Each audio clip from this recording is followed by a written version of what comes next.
everybody. Chris McDonald back with you for another week of McFiles shows. We're so grateful to have you tonight. We're always grateful to have old friends and great people with us, and we are just grateful to have this gentleman back with us, Victor Avila. It's such a pleasure to have you back, man. I tell you, I've been watching things unfold, and I had Maria Miller in here Thursday night, and we were talking, and I knew I needed you, and we were going to get you on Friday, but I'm glad we have you on tonight because we're going to have a little bit more relaxed show tonight than we probably would have Friday. And I'm just grateful to have you. I know we got a lot to share with you. You're running for Congress in Texas, and we'll talk about that a little bit tonight. But I want to welcome you to a very special McFiles Early Bird Special. Good to have you back, my friend.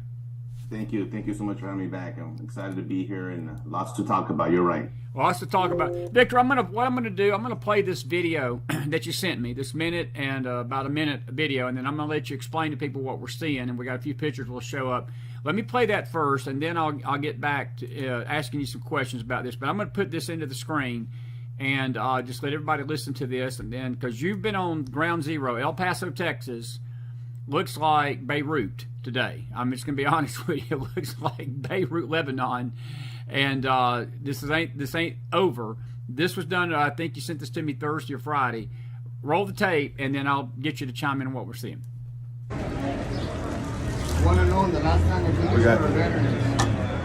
We got some incredible footage here, guys.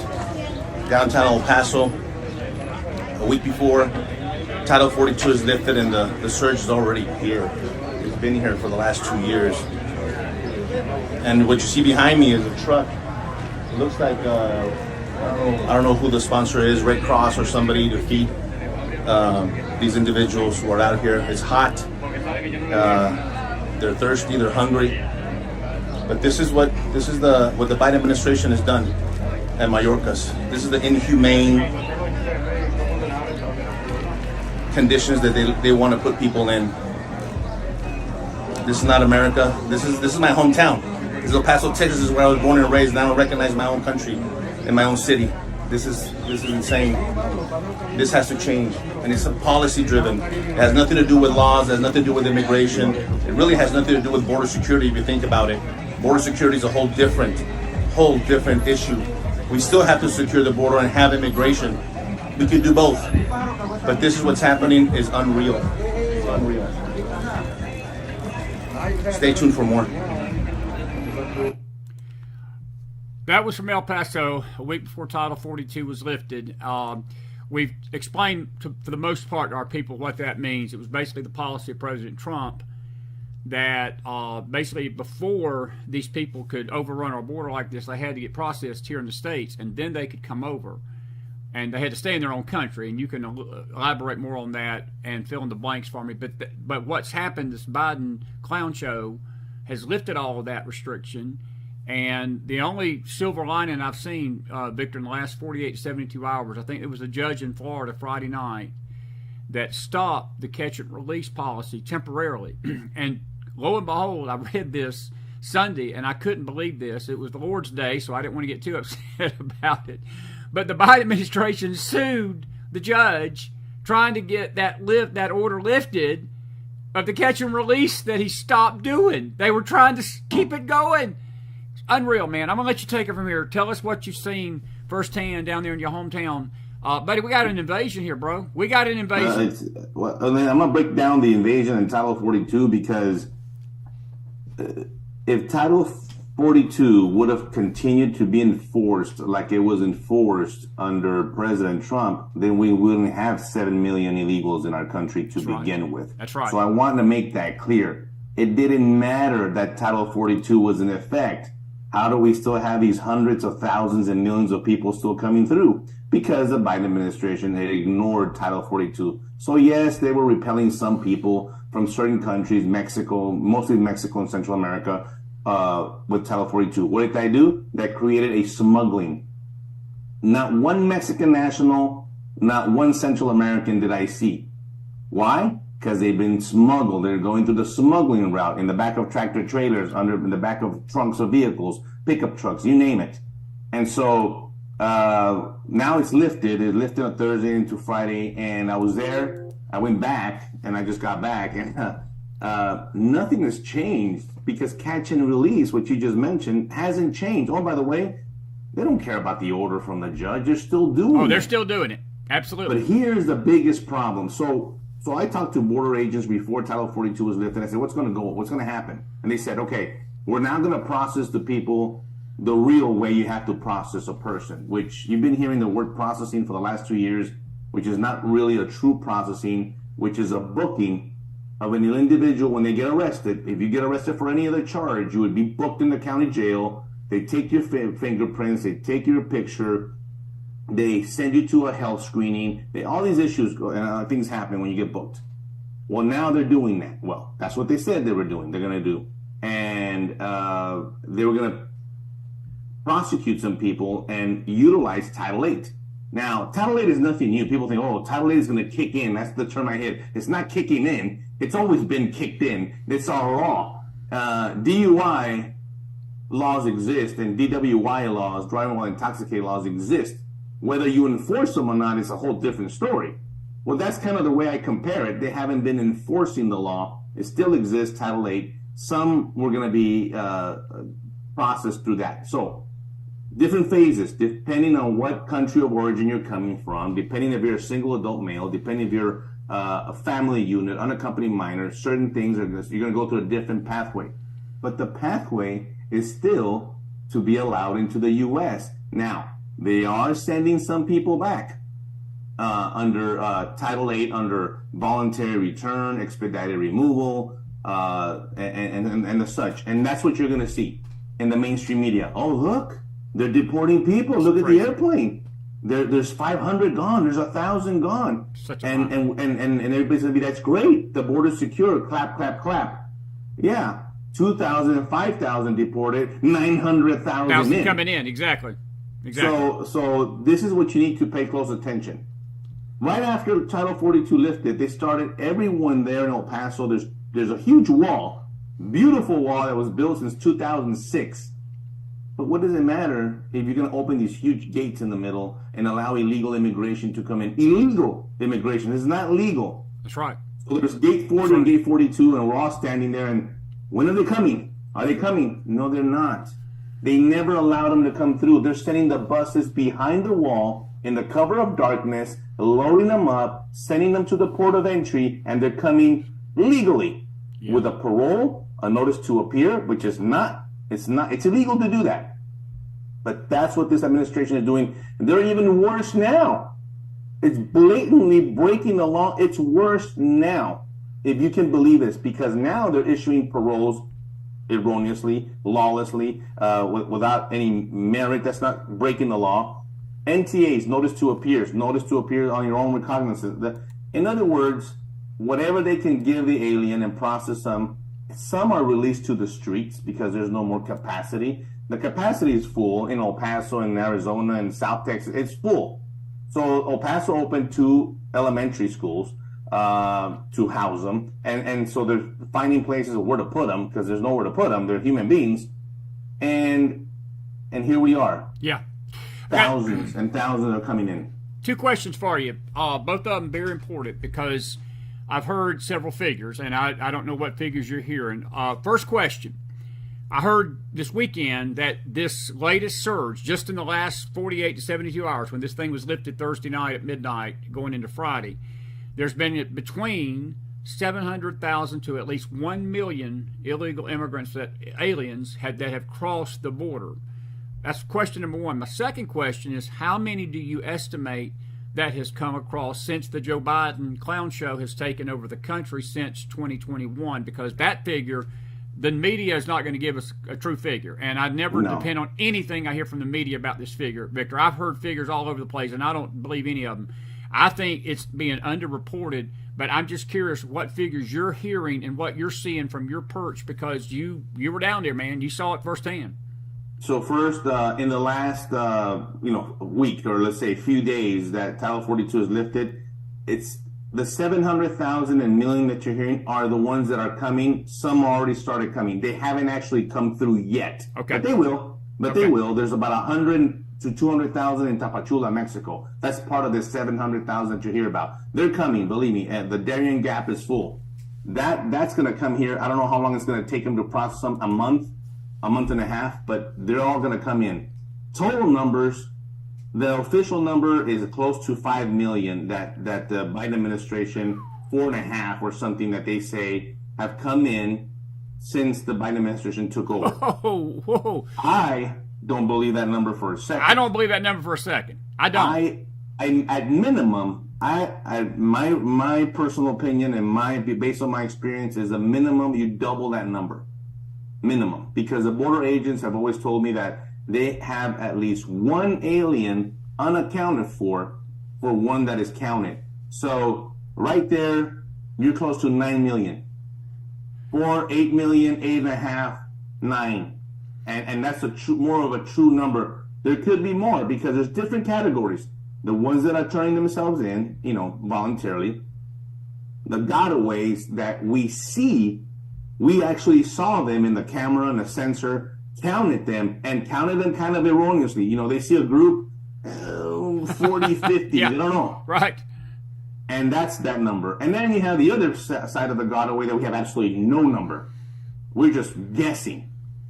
That came in completely undetected, and there's a lot of those, millions of those. You heard in the news just yesterday, and I did a hit about it because everybody's talking about, this Afghan terror guy was arrested. Yeah, I heard about we're that. Close to 200 of those.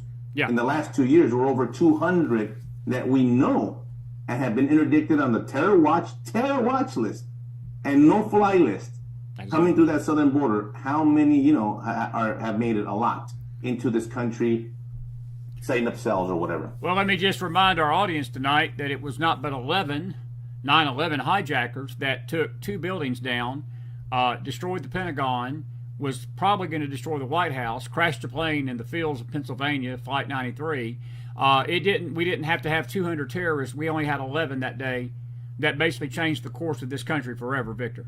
And I think that number should scare the living hell out of everybody listening tonight, because I doubt that number's true. I doubt that number that number could be triple what we've got here. That's, out of that 9 million, buddy. What if just 10% of those people decided they wanted to take up arms against this country? That's an army, my friend. That's an army that we can't fight. You realize that? It's an army of people that do not want to be Americans, that do not want to assimilate. They don't want to be American. They don't want to assimilate. They want their broken country here in that side in their neighborhood, because they will flag the Nicaraguan flag. They will fly the Cuban flag, the Brazilian flag, and so forth, the Chinese flag, but not the American flag, because they don't feel any loyalty to this country. But they want the resources. They want the health care. They want the education. They want the jobs. They want all that. Some of it now even given to them. Let me see. All these Venezuelans are coming over with this entitlement of demanding, like, you got to let me in and take care of me. Like, what are you talking about? We have a legal system, and we have a legal immigration system that is completely ignored. Albeit, yes, it is broken, and we must fix that. But we must put our attention back to that one and really do something about the illegal immigration, because it's backwards. It's upside down and backwards. Now, you talk about 9/11, it's I told you this before, that they continue to get on airplanes without any identification. That's correct. You know what the pushback is? Well, they got an NTA from the Border Patrol. I don't care. The NTA and whatever paperwork, 214, the form, whatever, I know the forms, that's not a valid identification. Remember in the airport, they were going to put the true ID? There's going to be a true ID that's going to be taken at the airport. Right. It was supposed to be May of this year. They've pushed it to May of 2025. Why? Because of the illegal aliens. They would never be able to get on the airport. They shouldn't be able to get on a plane now. But you and I can't do it. But if you're illegally present in this country, you will be allowed to board a commercial airliner with me and you in it. And it is a disgrace to our sovereignty, to our Constitution. I mean, we're the ones violating, the Biden administration is violating the Department of Homeland Security, TSA, all these people are the ones violating our laws right in front of our faces, the parole issuing, all that, and no one seems to do anything about it. But, Victor, let me ask you a couple of questions, because that brings up other questions about the Biden administration. I asked you this before the show, and I'll let you chime in on it again. I do believe it's on purpose. I've always believed this was on purpose. What's the end game, in your opinion, which I believe is votes? I think it's they're trying to get these people in here to make sure that we don't ever have a Republican president ever again, and leadership in the House and Senate will always be blue. I would not doubt, I'm not joking, I would not doubt at some point we're going to have an illegal alien elected to office in this country that's not even a citizen of this country. That's where we're headed with this if we don't get this crap under control. But the other question is, how do you get it under control? How do you stop this? Because this is a train, my friend, and I'm sitting here still thinking about this.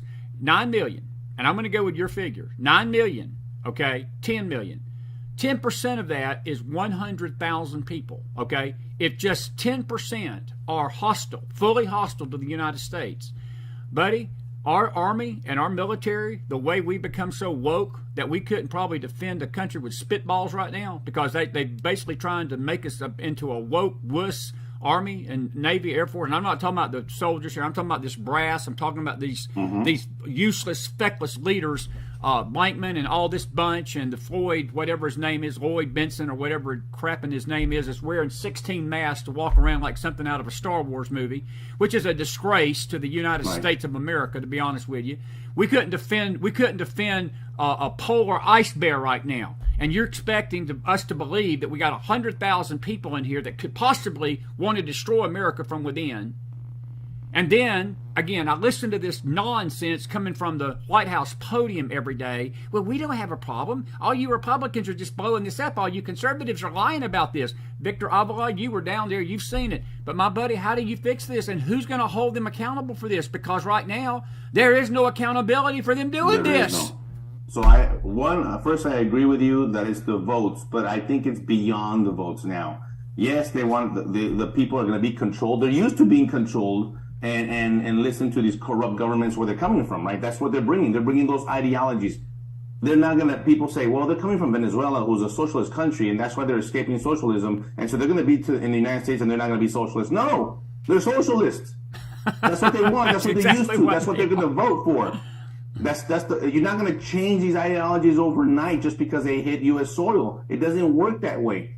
That's the part of the assimilation that's not working. So one is votes, but I think it's way beyond that. I think it's the core and the hate that the left has for this country. Yes. And the elitist. Yes. The elitist socialist view is we're gonna fundamentally change the fabric of our country by placing people here from all over the world and in the way we want to do it, violating our own laws. And people say, well, Victor, we're a nation of immigrants. Listen, I'm tired of hearing that silly, I'm tired of hearing it too. Argument, because we're a nation of legal immigrants. Bingo. My parents are one of them. I'm a factor of that. I was born in this country and raised in this country. My parents did it the right way, and they assimilated. They left their country and they assimilated to they're American. They've been a naturalized U.S. citizen for over 40 years. That's how do you assimilate to the country? You work hard. You don't demand. You're not a public charge for the U.S. government. You raise God. You raise your family, education, and that's everybody. I think is okay with that. They want that. But now what's happening right now is that these individuals are going to wreak havoc. A lot of them. You say 10%. I think it's a little bit higher than that. I don't doubt that. I think maybe 15%. But let me tell you, the criminal justice systems in this country are already feeling it.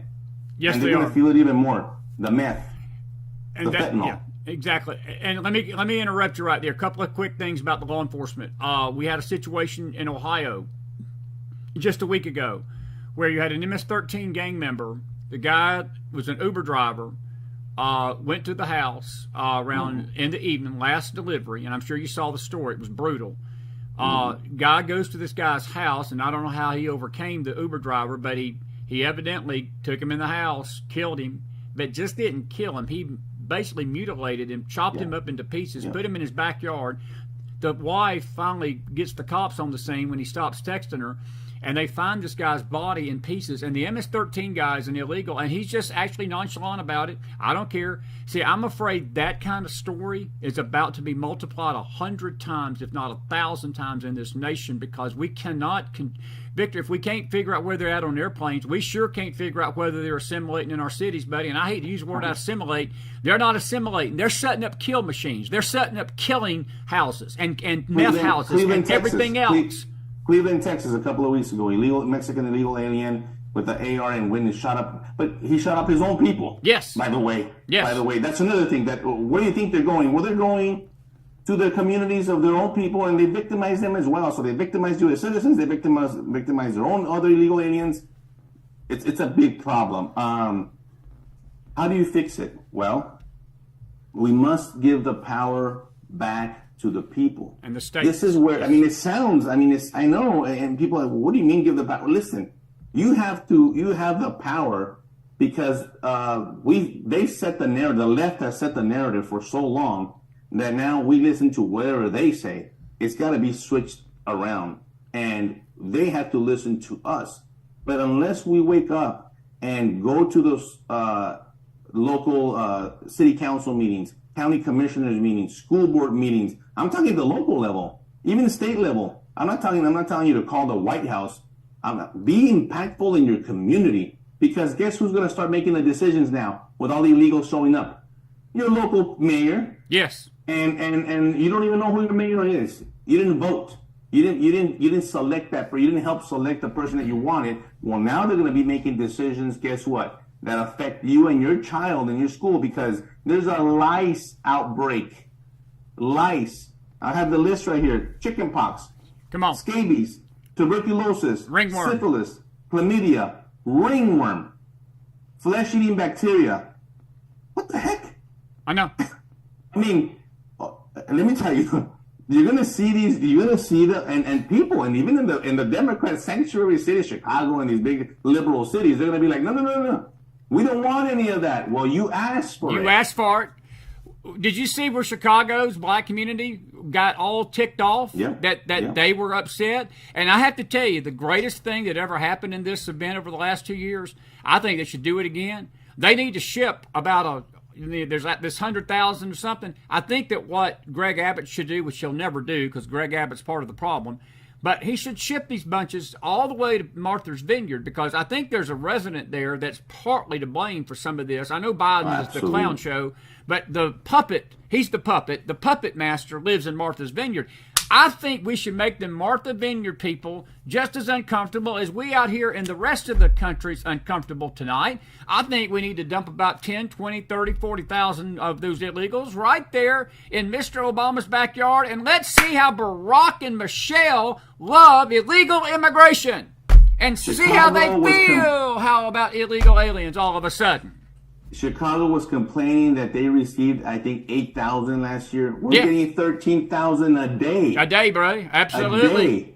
A day. And so this is the problem. But I want to give you a bigger picture that I want people to think of it. So one thing, obviously, we're talking about people, illegal immigration, but don't forget the cartels. Come on, buddy. Come on. And don't forget about the cartels. But who controls the cartels? Who the cartels work for? You're not going to hear this anywhere else.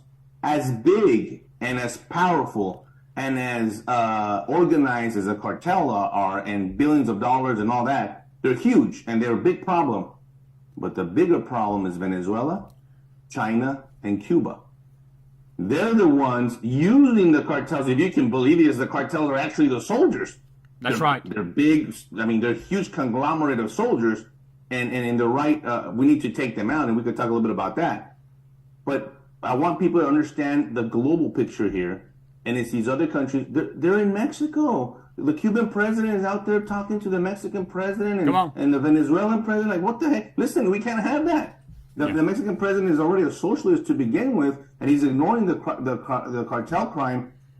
They're killing us with pills. They're killing us with human trafficking and human smuggling.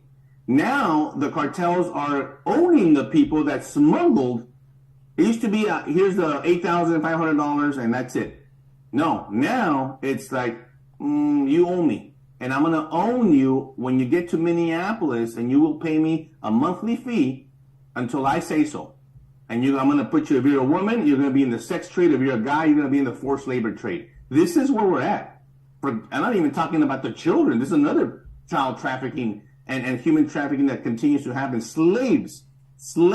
I want people to understand we have slavery going on in this country, supervised by the cartels, making billions of dollars, and everybody's okay with it. The problem here is that by the time, and God forbid, you become a victim at the hands of one of these illegal aliens for whatever reason, a property crime or a violent crime, God forbid, well, you're gonna be twiddling your thumbs and thinking, what in the world? How did this happen? It's happening, and it will happen. It will be a lot of big. I'm a big advocate for the angel moms and the victims, thousands of them, the fentanyl that have the illegals that have killed their loved ones, raped. They're in here in this country. I'm not talking about outside of it. Here. Oh.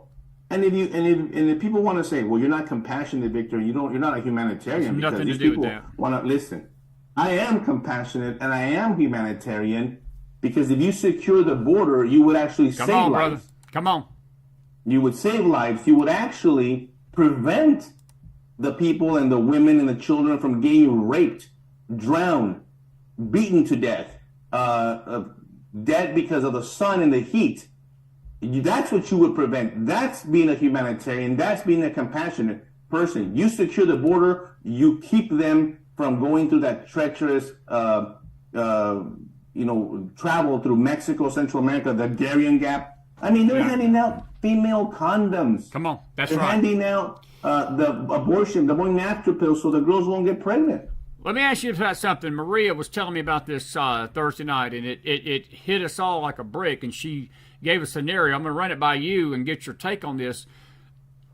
In the middle of all this mess Thursday and Friday, they interviewed a lady. She was doing her nails, eyelashes, just a prima donna, taking all this lightly, illegal. She said, I'm waiting for my husband. The interviewer asked her, what you doing? She said, I'm waiting for my husband to come over when this thing lifts. And she was telling the interviewer that her court case, because she was here illegally and that she was waiting for her court case, Victor, they were not going to put her into court until May of 2027. That's 4 years from now, okay? And you think about what's going to happen. If the husband comes over, and we're adults in the room, they're not going to sit there, and they're not Amish or nuns or priests. They're going to have conjugal visits. They're going to have sex because they're husband and wife. And it's likely this lady probably get pregnant and have a baby. That's going to open up another can of worms, because am I correct in saying if you have a child that is born here in America, that grants you basically asylum right there, because then you're dealing with the child and the mama and daddy, and getting the mom and daddy out of the country becomes a whole heck of a lot harder with a baby in play, correct? Is that not what's going to happen with a lot of this too? Yes, and that's what the Biden administration knows. That the situation that they're coming in right now is not going to be the same situation in 4 or 5 years. That's right. There's going to be children involved. That's exactly right. They're going to be U.S. citizens. And so they make it very difficult for an asylum hearing officer or even an immigration judge. All of a sudden, you're going to show up 4 or 5, if you do, 4 or 5 years later with this family unit, and the husband is working, the mom, whatever. I have 2 kids, elementary school kids, U.S. citizens. And what is a immigration judge supposed to do that? Send them all back to Venezuela? Well, the way you prevent that is by not allowing it to happen in the first place. But it's going to get very ugly, because what the left wants to do is like, let them all in and give them all amnesty, and we're done. Well, we know that doesn't work, right? We know that they want to give the amnesty without securing the border, because they want to continue to do it and continue to do it every 10, 12, 20 years, or whatever they choose to do it. It's going to be a big issue. It's already a big issue in a lot of these communities where they have that child, and that's if they even show up. We know that 90% of them won't even show up. Is there any hope the Supreme Court can step in and stop this madness? Is there any hope for any relief legally or constitutionally tonight, buddy? Because look, this is scaring. Look, I know this audience tonight. This is a patriot audience. They love their country. I love my country. We feel helpless. I'm up here in the volunteer state, and I've made 3 trips to the border. I would no more go down there tonight, because I'd be down there reporting this if I could. But right now, on a scale of 1 to 10, I never felt totally safe down there, but I did feel a little safe because I was with friends the first 3 times. But I wouldn't, unless I had the National Guard or Victor Avila being my personal bodyguard, I don't think I'd probably want to be within 100 miles of that border tonight to report on anything. This has gotten dangerous, brother. Has it not? Let me tell you. So, yes. So, there's parts of El Paso, Texas on the west side that's cartel land. Hudspeth County, the county over, wide open cartel land. You have individuals coming you've seen it, with camouflage, and they're bringing over the drugs and all. Why? Because they don't want to be detected. They're cartel members, convicted felons, all these issues. And you go further south and the same thing happens. Stash houses, human stash houses in the Laredo area. I mean, you could throw a rock and hit a stash house in Laredo. This is the problem that we have, because they treat these humans like a product, right? The cartel it's a product. It's money for them. And yes, it's very frustrating because we're all watching it. I mean, I'm inside. I'm flying American Airlines with a child and a man that's not his father. Yeah, yeah. And I already questioned the guy. I already determined. Believe me, that's what I used to do. This guy has no next of kin. Yeah. And that 4-year-old child who's going to somewhere in Florida, who knows where it's been? And they already lost 86,000 of them. They don't have no idea where 86,000 children are. Since Biden took over, 360,000 children have been given somewhere to some sponsor. Good Lord. I mean, if that alone doesn't at least spark some interest and awareness for you to defend the children, because we know at least all of this is going on. One thing is the children is they're being used in labor, they're used in the sex trade and all these horrific things. Why? How do I know? Because I used to rescue them. I worked this as a subject matter expert in human trafficking investigations. Now, it's even worse because the cartels have hand over fist over the control of the whole border. In Mexico, they're running a parallel government. I don't doubt that. And we have no accountability on the other side. That's another thing I want to talk about. People don't. What about Mexico? Well, they're not coming from an ocean. Come on. That's a sovereign country according to them, but we can't question the sovereignty. Don't you dare take in and take out the cartels because you'll be violating their sovereignty. What about ours? Did you hear about the Mexican president? Maria mentioned it Thursday night, and I saw a tweet by a dear friend of mine, James R., that he basically sided with the cartels in his public stance. I'm not just talking about privately, but he publicly went out over the weekend and said, screw you, USA. If it comes down to you and the cartels, my support is with the cartels. Basically, the rapists, the murderers, the pedophiles, the traffickers, all the people that are bringing all this stuff across the border. And let me just go ahead and say this into my camera tonight. This left narrative that these people are escaping horrible conditions, and as Victor has alluded to already, this is a humanitarian crisis. Oh, yes, a humanitarian crisis for the United States of America. Let me tell you something. They're bringing this stuff over the border, and it's coming to a town near you. I don't care how far inland you are tonight. Mm-hmm. You better be aware that this is coming to a community and a town near you. Correct? 100%.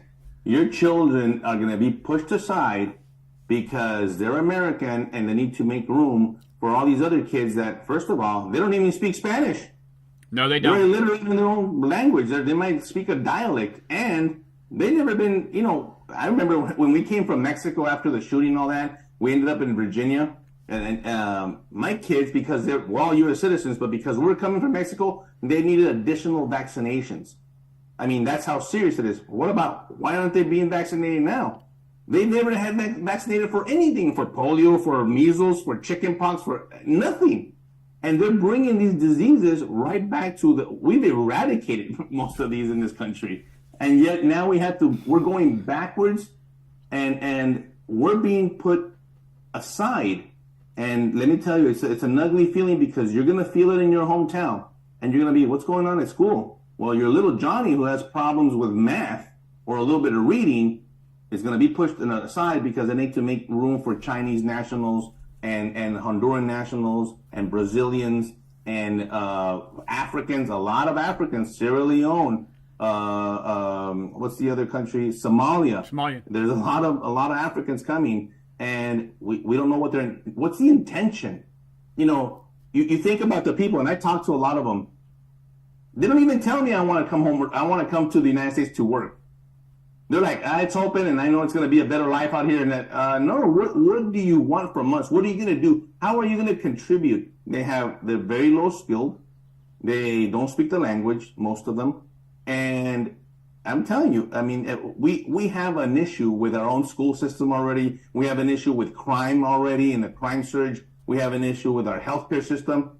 Well, this is only going to make it worse. All those three entities are going to be to a point that it's going to burst, but something's got to give. You know this, something's got to give somewhere or other. And somehow I feel that the U.S. citizen is going to get the short end of the stick. All right. Let's shift this to law enforcement a minute.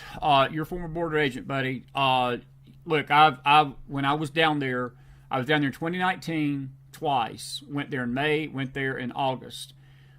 Even from May to August, the morale went from, it wasn't perfect under President Trump, but it was at least they had hope that they had a president in office that understood their plight. Their issue in 2019, when they talked to me, was Abbott, because they felt like Abbott was nothing but a betrayer and saying one thing to the camera, something behind his back. Now, I'm not going to make any judgment calls on Governor Abbott. I've got my mixed feelings. I don't live in Texas. I know Texans have their own feeling about him.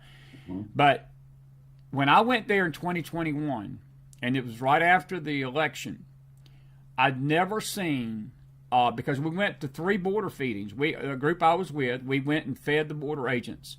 And we could not even take any pictures the third time. They refused. We could not even take a picture of anything inside a facility.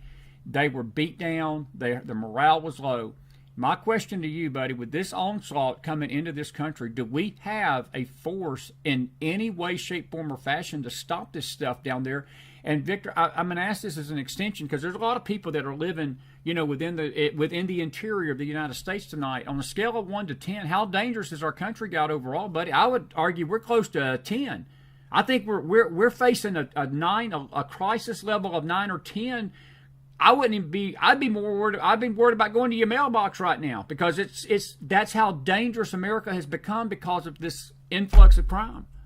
Well, let me answer your question about the agents. So you hear a lot from the left, and we need to hire more border agents, and we need to give them more resources. Of course, I'm always going to agree with that, but that's not the answer. It's not the answer. We have plenty of agents now. We just have stripped them of their authority. Bingo. Remember they said they want to abolish ICE? They abolished them by taking away their authority. And you talk about morale, it doesn't exist anymore. They're demoralized right now. We have the highest rate of suicide amongst Border Patrol agents. I'm going to share something personal, because I'm not going to share his name, but I've already talked to 2 agents. 2 from different sectors of the border. One was last night, and I was on the phone with him for over an hour. They're not doing well. The men and women of the Border Patrol are suffering. You know who's suffering too? The families. Because I was down in McAllen last month meeting with the families, and the wives tell me, we don't recognize our husbands anymore. They're walking zombies, and they're having issues, either alcohol issues, other issues that they bring because of the work. Correct. It's very demoralizing not to allow you to do your job. 70%, I would say, between 70 and 80% of the agents are not on the line. They're not patrolling the border. They're doing the processing. They're doing the hospital watch. They're doing the healthcare. They're doing the transporting. They're doing all these other things that they're not supposed to be doing. They're supposed to be prosecuting people for illegal entry 1325, 8 U.S.C. 1325, 1326, and smuggling 1324. But that's not happening, because on top of that, you've got the Department of Justice under the same administration declining the prosecutions. So even if a border agent was like, I don't care, I'm going to go arrest this illegal, well, nobody's going to take him. Nobody's going to prosecute him. I mean, we have smuggling ventures and these rollovers, and I don't know if you heard of the term bailouts. Bailouts are when you have someone's driving the car. Oh, by the way, we got U.S. citizens from all over the country coming down to the border, get some money because the money's flowing, and they'll pay you a few $1,000s to go transport a load of aliens to somewhere else, in San Antonio or whatever. Here he comes. They fail to yield to our Texas troopers, and they roll over and people fly and die. That's happening almost on a daily basis here. And the other day, they killed 2 U.S. citizens. They've been killing and running over people like crazy. I've had about enough. It's got to the point where, listen, put me in the position where I could have a little impact here, because this is out of control, and no one even from my own party. No. That's the problem. That's the biggest problem I have. Your thoughts on Abbott? Is he doing enough? So let me tell you what he did last week. And I'll give credit where there's credit due. He did it for a few days. He actually repelled. He repelled in Brownsville. They put up the wire and they were coming up from the river. And there's some few videos out there.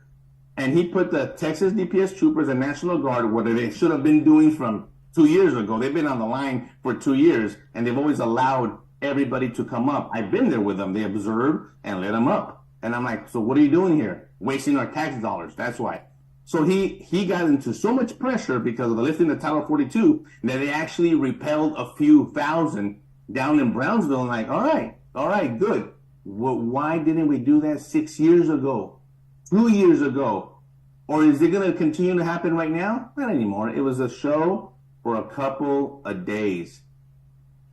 They have not taken the authority that I think, and a lot of lawyers think, Ken Cuccinelli and all these people that are experts in this, know that the state of Texas can solely do it on their own. They don't need the federal government That's to come exactly to secure right, Victor.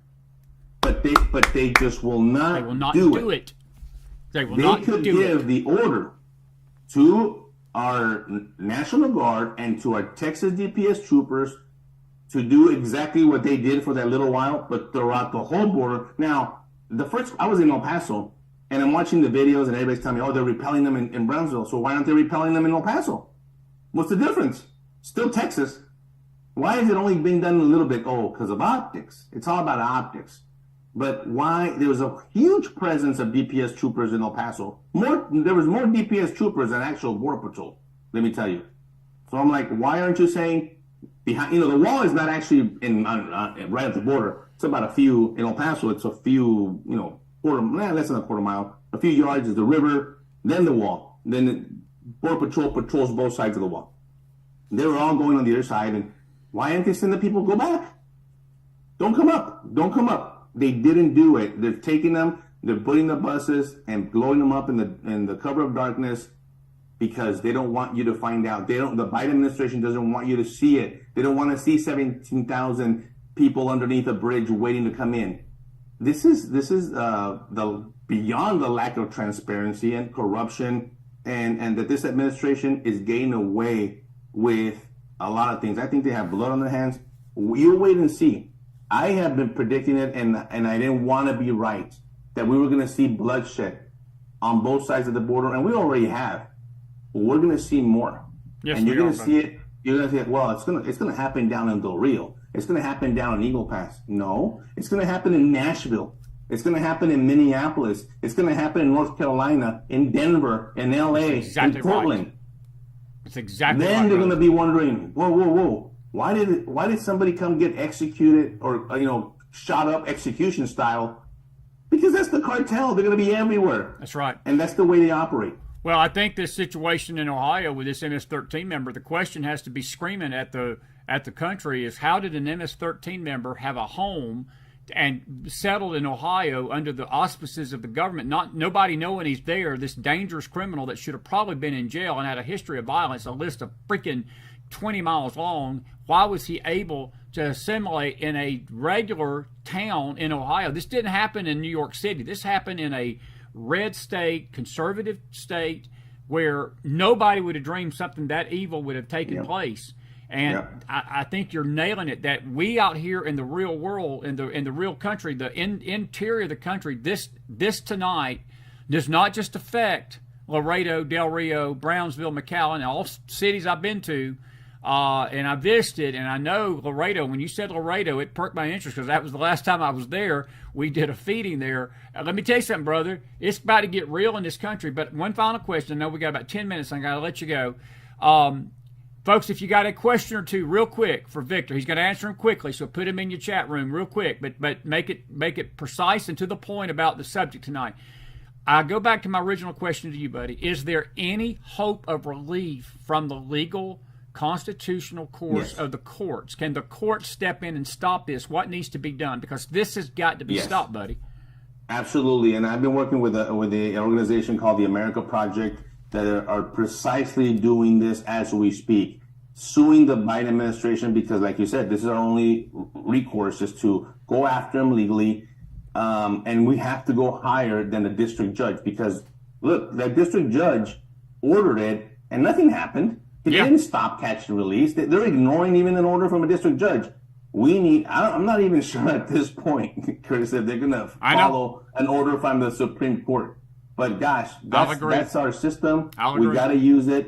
Just like the left uses the system against us, we need to use it in our favor and say, you are violating the United States Constitution of America, plain and simple. Yeah. Great question here. Can the people or the states file suits against the administration all the way to the Supreme Court to settle it? But I think you just answered the question. It don't matter, Victor. They're thumbing their nose, even at this catch and release situation right now. They're thumbing their nose at Texas has been filing our Attorney General a stack of lawsuits, and it hasn't gone anywhere. It's not going anywhere. This is a more troubling question. Are you concerned that we have the firepower, and I'm talking military, National Guard, border agents, that if this influx did turn violent, would we have the resources to stop it? If these folks were coming in here for nefarious reasons to overtake our country with violence, are we even able to stop this, or are we powerless at this point? Well, I would hope that we still do and have the biggest and best military, but let me tell you, it's putting a strain. It would be put a strain of our military members because I do believe, and I talked about this a long time ago, that the next riots we see on the streets, it's going to be full of illegals. That's the left are going to be paying them and busing them in. They don't care. They're not from here. They have no loyalty to this. So you know what? Join the Antifa group or whatever group and mask yourself up and go destroy Baltimore and go destroy Wisconsin and go destroy whatever town, and they're going to be illegal. And MS-13 is a big one. I want to tell you really quick of a case in MS-13, another one, because it happens, and there's thousands of cases, but MS-13 came in through the southern border as an unaccompanied minor. So a lot of people think unaccompanied minor is a 6-year-old child. No, he was 16 years old, 17 years old. Remember, in the federal system, you're still a minor at the age of 17. In Maryland, strangles a 20-year-old autistic woman to death. This is what we're bringing. And so people tell me, not all of them are criminals. I know that. We talked about this. We're saying maybe 10, 15%. But why do you want to be the victim of that 10, 15%? We're already having to worry with the street gangs here and all the other violence that we have in these cities. So now I have to worry about an additional 15% of people that are super ultra violent. The same thing with the Venezuelans. They've been released from the prisons, and a lot of them are ex-military. Corey Aguilar's got a great question. She says, is it true that they're using local public schools to house all of these illegals? I've heard that too, and that's another slap in the face. Two schools in El Paso. 2 schools in El Paso that were empty. They had built new schools, 2 buildings, elementary buildings. They opened them up and they filled them up. And here's another thing. I was there. Let me tell you, I'm from El Paso, and just the blue town of El Paso is just the government is out of control. They're loving it because they're getting federal funds. Yes. They're getting millions of dollars, and they're like, oh, we're going to help these people come in. We're going to house them in the schools. We're going to find somewhere to put them. Instead of saying, we're going to use the federal funds to stop them and defend our El Paso citizens, our U.S. citizens, and we're going to give and put them first. No. Let's kick out the Americans. Let's kick out the U.S. veterans in the hotels in New York and substitute them with the illegals. I'm telling you, this is uncalled. This is upside down and backwards. 2 quick questions for you. Stephen Moore, excellent question here, and I hadn't thought about this. He says, are the cell phones they are getting being used to rally them as a militia against us? I know that's a weird question, but so let me Victor, I have to tell you, I think it's true. So the phone is really used as a GPS tracking device, right? But we don't have enough phones. Technically, that's what it's for. So if they go and show up to their destination, you're going to think this is nuts, but this is the story that I got from a border agent. They show up, they take the phone from the illegal alien, and they send the phone back to El Paso to be used again and recycled. And I'm like, oh my goodness, you can't make this up, guys. This is what's happening. So wait a minute. So you're using the same phone over and over? Yeah, because they only have so many phones. They don't have 9 million phones. They don't. So they recycle the phone. Well, what happened to the other illegal? The one that gave up the phone? Well, he doesn't have a phone anymore, so we don't know where he's at. So there's no tracking. Final question real quick. I know you got to go. Dennis Floyd, he says, could we not recall Abbott and bring in the National Guard? I don't think recalling Abbott's going to help because you don't know who you're going to get in his place. That's right. The states could send troops to help, but sooner or later the people will have to rise up. I'll agree with that, but I think, Victor, we got to be careful because that's what I think this administration is baiting us into. I think they're baiting us into civil war. That's my opinion. I may be wrong about that. I want to see this. I want to make them do something. I want to put the National Guard, repel everybody, and make the Biden administration force their hand to see if they're really going to arrest a DPS trooper or not. So true. That's so true. Let's do it. I mean, we're beyond words. Let's have some action.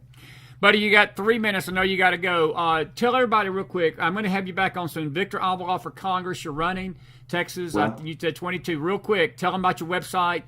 Great interview tonight. I wish I could keep you. I know you got another obligation here coming up. But listen, grateful to have you. Real quick. Please, I welcome everybody to go to VictorAvilaForCongress.com, AVILA, VictorAvilaForCongress.com. You're going to get a real person here. I'm going to bring integrity back. Do a little bit of research of Texas 23. You'll realize who's there and why I want to primary him. He is out of control. He's a Democrat with an R in front of his name, and I've had about enough. I want to give the power back to the people. I will listen to the constituents, and you will get a real voice. There's not a lot of people like me out there, and I'm not going to be BS by anybody in any committee about what's happening. And it's beyond the border. Yes, the border is a big thing. But I'm talking about economy. I'm talking about inflation. I'm talking about health. I'm talking about real issues for Americans first.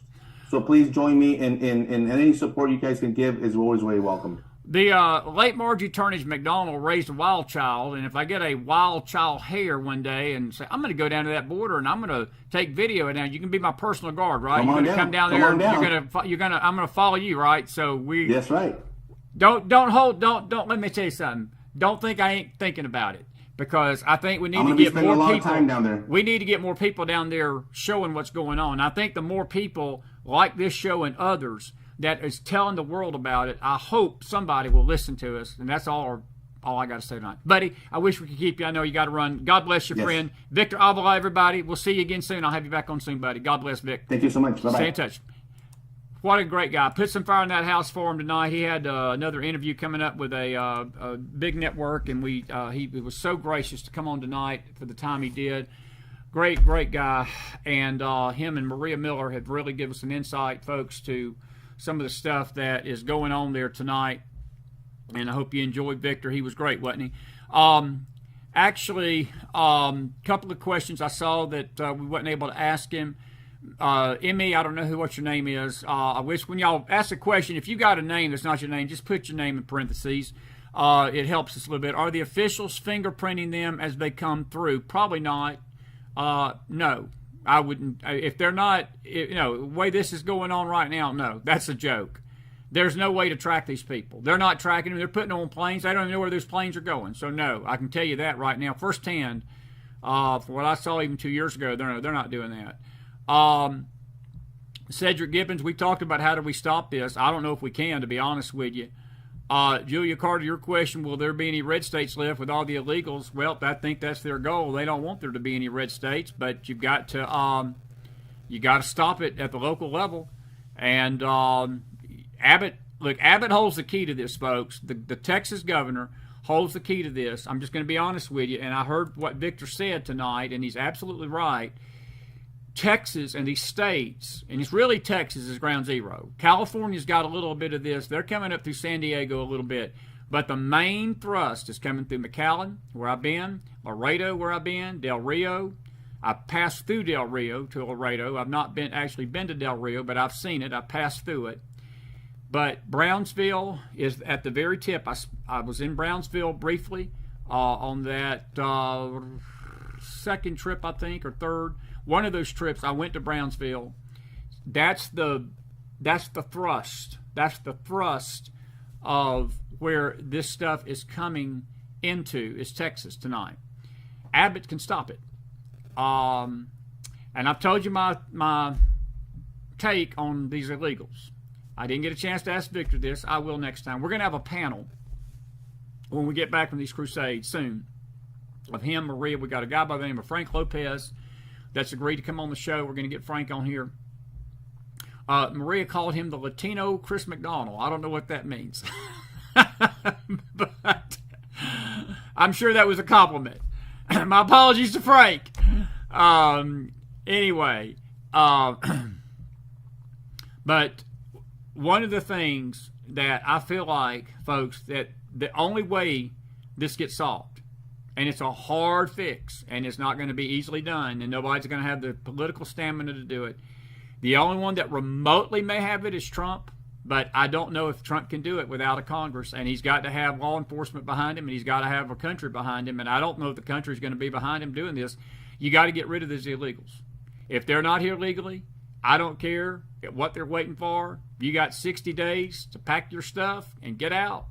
And I'm getting my National Guard, and I'm going to town, and if we found you and you're illegal, there ain't going to be no pass and go. There ain't going to be no collecting $200. You ain't going to call your mama and your pappy and wire me a few $500 so I can peddle drugs here in America. No, you're going back to your state, and we're going to clean house. And we're gonna have to do this. But that's in a perfect world. That's in a McDonald world with Chris McDonald at the helm and having the power to do it. That's what we should do. Reality is, folks, I don't know if we can fix this. And reality of it is tonight, on this 15th day of May, 2023, 2 years after I was down there, 2 years and a month, your country and my country has become very dangerous tonight. And we are slowly losing the term, the United States of America. We're no longer the United States of America. We are the United States of Central America. And we are the United States of all other nationalities. I've never felt bad, the fact that people coming here illegal. We've never said that's a bad thing. But at this point, even the legal immigration needs to be stopped. We've got to stop this at some point and stop it all. That's what Trump tried to do. If you remember, when he first came into office, he stopped immigration coming into the country, and the left fought him. They sued him over and over to stop it, and he got called every name in the book. But it's the only way you fix this. You've got to stop it and figure out who's here. At this rate, with another year and 6 months before elections, folks, there is no telling how many people are going to be here. And once you get to a tipping point, we're done. We're done. That's the political side of it. I know there's a spiritual side of it, and I'm going to deal with that more with other folks. Not necessarily tonight. We got Ron Edwards coming tomorrow night. We're going to talk to Ron a little bit about this too and some other things. The Durham report came out tonight, basically telling us all what we've always known, that the FBI's claim that Trump was being influenced by the Russians in 2016 was a bunch of BS. And basically, they used their power, they abused their power to push a lie. All of the FBI did. Not that anything's going to be done about it, but the Durham report basically confirmed. You can find this story on our Telegram room at themacfiles.org. So, you need to be praying for your country tonight. There's a spiritual solution to this. There's a political solution. The political is not going to be that easy, and the spiritual issue ain't either. And I wish I could have better news for you tonight to believe that this is going to get solved, but it's not. I will tell you this. I would be very diligent about your kids tonight. I'd be very diligent about your surroundings. I would be extremely cautious of locking your door at night. and being very careful where you go on your walks and on your things that you used to do that you took for granted, that it's safe. This stuff is going to reach into this country, folks. These cartels are dangerous, and you just don't know when you're sitting in a restaurant who's behind you and who ain't, who may not be a cartel member. And it used to be that was basically sort of kept along that Texas border. You can't say that tonight because these people are coming inland. They are coming into the country. And that's the world that we live in on this 15th day of May 2023. Listen, we've got an hour and 15 minutes. We got our dear friend Cleo Cleotis from Australia down under tonight. We're going to deal with some spiritual matters tonight, and we don't want you to miss this because we're going to be addressing some things. The one at 9 will be on the Faith Network and the E-Network. This one was just on the E-Network Facebook and our Twitter handle tonight. And we'll have this up on BitChute a little bit later tonight. Listen, God bless you. God bless your families. God bless this great nation of America. I will see you in about an hour and a half or so with Cleo for tonight's late night special on some spiritual dumfoolery. And there's a lot of it going on, and we're going to address some things about King Charles tonight and some other things. And McDonald's going to try to be nice about it. That's why I brought Cleo on, so she can be the voice of reason of the two and keep McDonald from sticking his foot 16 feet up his mouth, because I've got a feeling McDonald's going to want to after what we've got to show you tonight and talk about. But that's later. Give Victor Avila some fire in the house. Thank Victor for being with us, and he'll be back with us soon, and we'll be keeping you posted on this border situation. Until tonight, McDonald out for about an hour, and then we'll see you back here after about 9:15, 9:20, 9:30. We'll see you then. That's Eastern time. Until then, have a good night, everybody. Hope you can join us back later.